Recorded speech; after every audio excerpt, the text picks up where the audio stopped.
So next flow, I'm going to show also a product description flow. I'm going to kick this one off as well with kind of similar, well, it's different content. I'll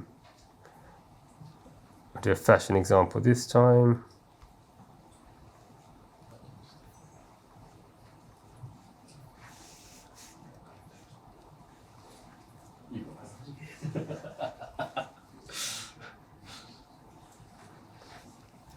So this is a similar flow. So because we're working with enterprise customers, it's never the same. All of our customers are different. So some of them will have this, be very keen on having the attribution exact. Other customers, brand rules is going to be more important. Some customers, all of those things are important. So with Workforce, we know we can't just build product description features and it'd be the same for everyone. We've built lots of different building blocks, and it's all basically configurable depending on the customer's needs. So in this case, we're doing similar kind of research, and then we've got a brand rule agent. So what the way the brand rule agent works, I'm going to show that, is a lot of our customers have very big brand guidelines document. It might be 100 pages of PDF or something like that. Often they built up over several years and never really kind of normalized all that. We're working with customers to figure out how that really works in the world of kind of AI.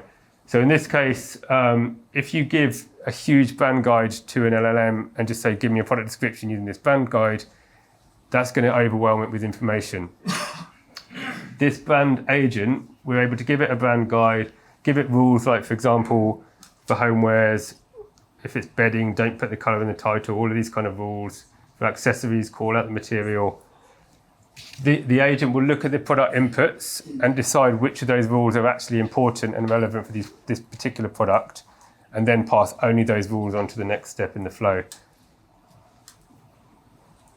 So if I look back at that, back into human review, hopefully that's one's finished. So the product description that's been generated from that is this short product description.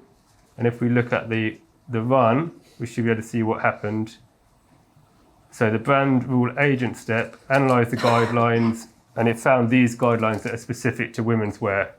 And it's only used those particular guidelines in this case. So that's kind of our current iteration of how we're working with kind of brand guides. And we're kind of building on this. I think the next step, some of the future steps of this might be storing the brand guides in a document rather than in the interface here. But this is an example with brand guides anyway.